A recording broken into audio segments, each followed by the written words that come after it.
उड़ीसा को होगा। यहां की इंडस्ट्री, यहां के नौजवानों को इस रोजगार का लाभ फायदा होगा। साथियों, आज देश ने आत्मनिर्भरता की तरफ बहुत बड़ा कदम उठाया है। जब टेलीकॉम की दुनिया में 2G, 3G, 4G जैसी सेवाएं शुरू हुई तो उनमें भारत बहुत पीछे रह गया था। और क्या चल रहा था वो भी आपको मालूम है। सोशल मीडिया पर कैसे कैसे चुटकुले चलते थे, 2G, 3G और फिर पता नहीं क्या क्या लिखा जाता था। लेकिन भाइयों बहनों, 2G, 3G, 4G इन सारी सर्विसेज की टेक्नोलॉजी के लिए भारत विदेशों पर ही निर्भर रहा। ऐसी स्थिति देश के लिए ठीक नहीं थी। इसलिए देश ने संकल्प लिया कि टेलीकॉम सेक्टर की ये जरूरी टेक्नोलॉजी देश में ही विकसित हो। हमारे लिए गौरव की बात है कि हमारे BSNL ने अपने ही देश में पूरी तरह स्वदेशी 4G टेक्नोलॉजी विकसित कर ली है। अपनी मेहनत, अपनी लगन, अपनी कुशलता से BSNL ने नया इतिहास रच दिया है। और मैं इस काम में जुड़े हुए देश के नौजवानों को, उनकी टैलेंट को और भारत को आत्मनिर्भर बनाने के लिए उन्होंने जो बड़ा काम किया है, मैं उन सभी नौजवानों को बहुत बहुत बधाई देता हूं। भारत की कंपनियों ने भारत को दुनिया के उन 5 देशों की सूची में ला खड़ा किया है। सुनिए, अब हम 5 देशों की सूची में आ गए हैं जिनके पास 4G सर्विसेज शुरू करने की पूरी तरह स्वदेशी टेक्नोलॉजी है।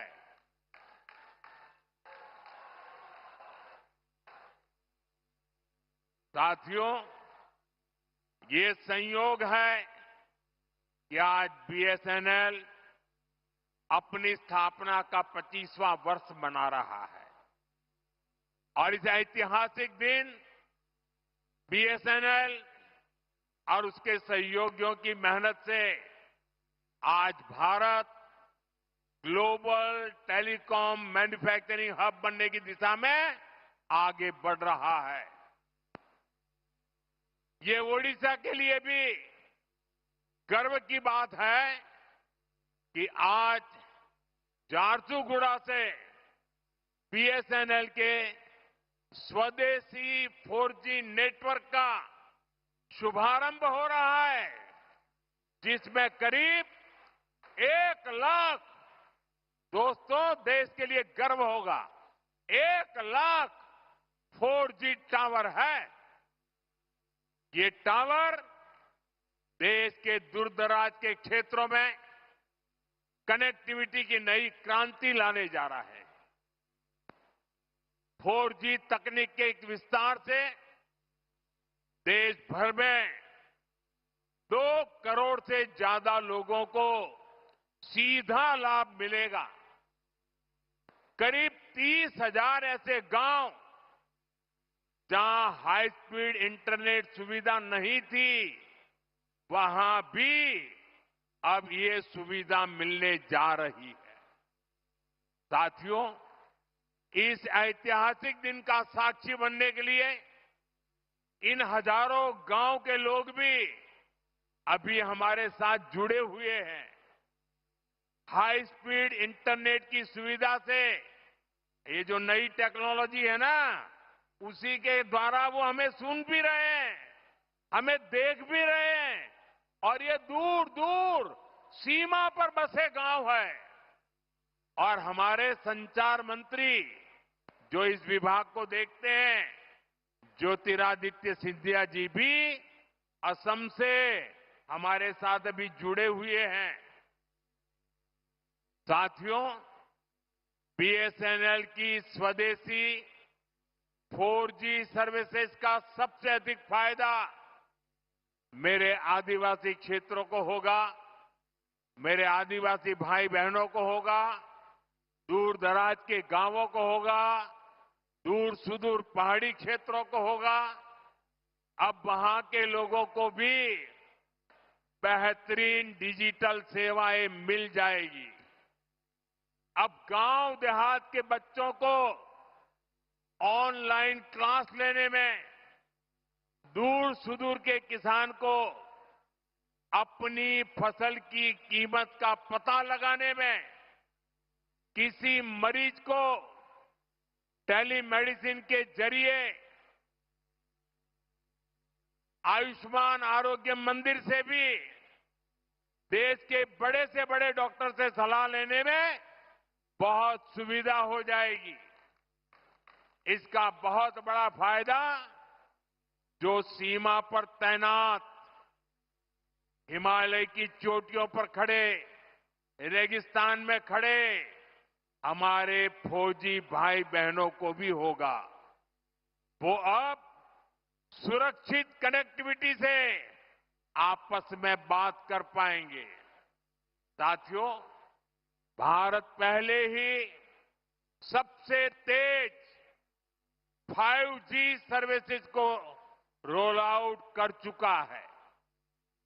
बीएसएनएल के ये जो टावर्स आज शुरू हुए हैं, वो बहुत आसानी से 5G सर्विसेज के लिए भी तैयार हो जाएंगे। मैं बीएसएनएल को, सभी देशवासियों को इस ऐतिहासिक दिन की बहुत बहुत बधाई देता हूं। साथियों, आत्मनिर्भर भारत बना के लिए के कुशल नौजवान और रिसर्च का शानदार वातावरण भी जरूरी है। इसलिए ये भी भाजपा सरकार की बहुत बड़ी प्राथमिकता है। आज ओडिशा सहित पूरे देश में एजुकेशन और स्किल डेवलपमेंट पर अभूतपूर्व निवेश किया जा रहा है। हम देश के इंजीनियरिंग कॉलेजों और पॉलिटेक्निक को भी आधुनिक बना रहे हैं। इसके लिए आज मेरिट नाम से एक स्कीम लॉन्च की गई है। इस स्कीम के तहत टेक्निकल एजुकेशन देने वाले संस्थानों पर हजारों करोड़ रुपए खर्च किए जाएंगे। इससे हमारे नौजवानों को अच्छी टेक्निकल एजुकेशन के लिए बड़े शहर जाने की मजबूरी नहीं रहेगी। अपने ही शहर में उसे आधुनिक लैब बनाने, ग्लोबल स्किल सीखने और स्टार्टअप शुरू करने का अवसर मिलेंगे। साथियों, देश के हर क्षेत्र, हर वर्ग, हर नागरिक तक सुविधाएं पहुंचाने के लिए आज इतना काम हो रहा है। रिकॉर्ड पैसा खर्च किया जा रहा है। वरना पहले क्या स्थिति थी, ये आप अच्छे से जानते हैं। कांग्रेस आपको लूटने का कोई मौका नहीं छोड़ती थी। साथियों, 2014 में जब आपने हमें सेवा का मौका दिया, तो हमने देश को कांग्रेस के इस लूट तंत्र से भी बाहर निकाला। भाजपा सरकार में अब डबल बचत और डबल कमाई का दौर आया है। जब देश में कांग्रेस की सरकार थी, तब हमारे कर्मचारी, व्यापारी और कारोबारी सिर्फ 2 लाख तक की अगर कमाई कर लें, 2 लाख की कमाई कर लें साल भर की, तो भी उनको इनकम टैक्स देना पड़ता था। ये कांग्रेस ने 2014 तक चलाया। लेकिन आज जब आपने मुझे सेवा का मौका दिया, 12 लाख रुपए तक की सालाना कमाई पर 1 रुपया भी टैक्स नहीं देना पड़ता।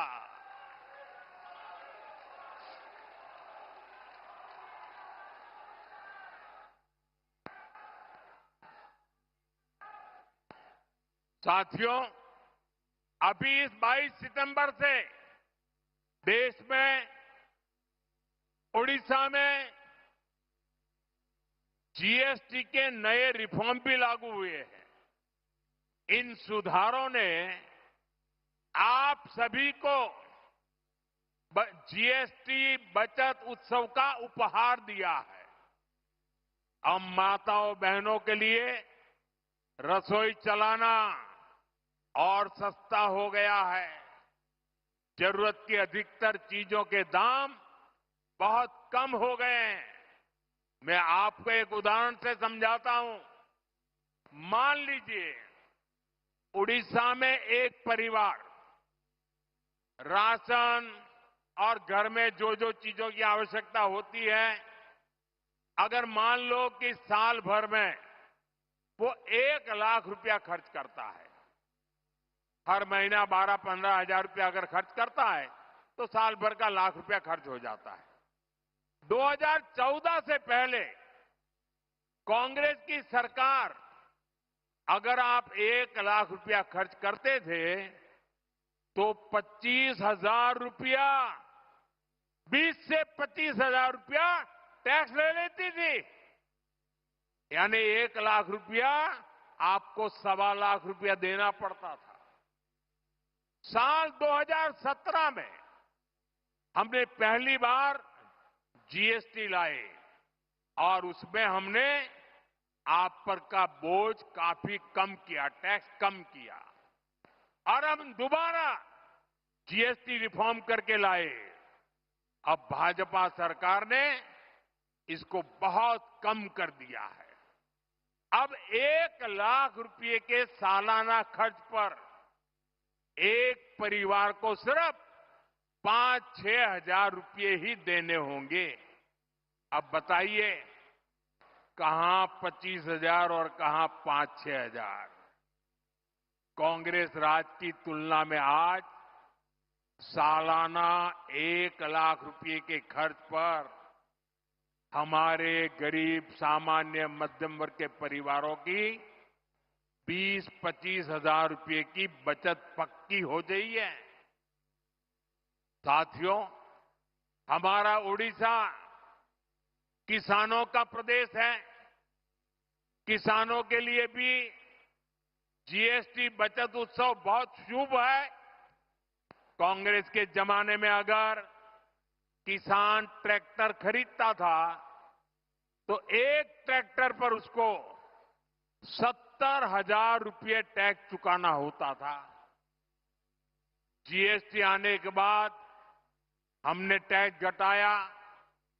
अब जीएसटी का नया स्वरूप आया है तो इससे उसी ट्रैक्टर पर सीधे करीब 40,000 रुपये की बचत किसान को होगी। एक ट्रैक्टर पर 40,000 रुपया बचत। धान रोपने के लिए किसान जो मशीन इस्तेमाल करते हैं उस पर अब 15,000 रुपये की बचत होगी। इसी तरह पावर टिलर पर 10,000 तो थ्रेसर पर 25,000 रुपये तक की बचत होगी। खेती किसानी के ऐसे अनेक उपकरणों पर भाजपा सरकार ने टैक्स बहुत कम कर दिया है। साथियों, ओडिशा में बहुत बड़ी संख्या में हमारा आदिवासी समाज रहता है। ये आदिवासी समाज वन उपज पर आश्रित है, उससे रोजी रोटी चलाता है। पहले ही हमारी सरकार केंदू पत्ता संग्राहकों के लिए काम कर रही है। अब इस पर जीएसटी भी बहुत कम किया गया है। इससे संग्राहकों को केंदुपत्ता के और अधिक दाम मिलना पक्का हो गया है। साथियों, भाजपा सरकार आपको लगातार टैक्स में राहत दे रही है, आपकी बचत बढ़ा रही है, लेकिन कांग्रेस अब भी अपनी हरकतों से बाज नहीं आ रही है। कांग्रेस की सरकारें अब भी आपको लूटने में जुटी है। और मैं ऐसे ही नहीं कह रहा हूं, मेरे पास सबूत है कि सारे देश के लोगों को इतना लाभ हो रहा है। जब हमने जीएसटी की नई दरें लागू की तो सीमेंट से भी टैक्स कम कर दिया। हमारा मकसद यही था कि लोगों को अपना घर बनाने में, घर की मरम्मत कराने में सीमेंट सस्ता होने से कम पैसा खर्चना पड़े। 22 सितंबर के बाद अब आप देखिए, ये बयानबाजी करने वाले लोगों के करतूत देखिए। हिमाचल में कांग्रेस की सरकार है, भांति भांति की हमको गालियां देने की कांग्रेस को आदत पड़ गई है। लेकिन जब हमने जीएसटी का दाम कम किया तो पूरे देश में काम कम हुआ।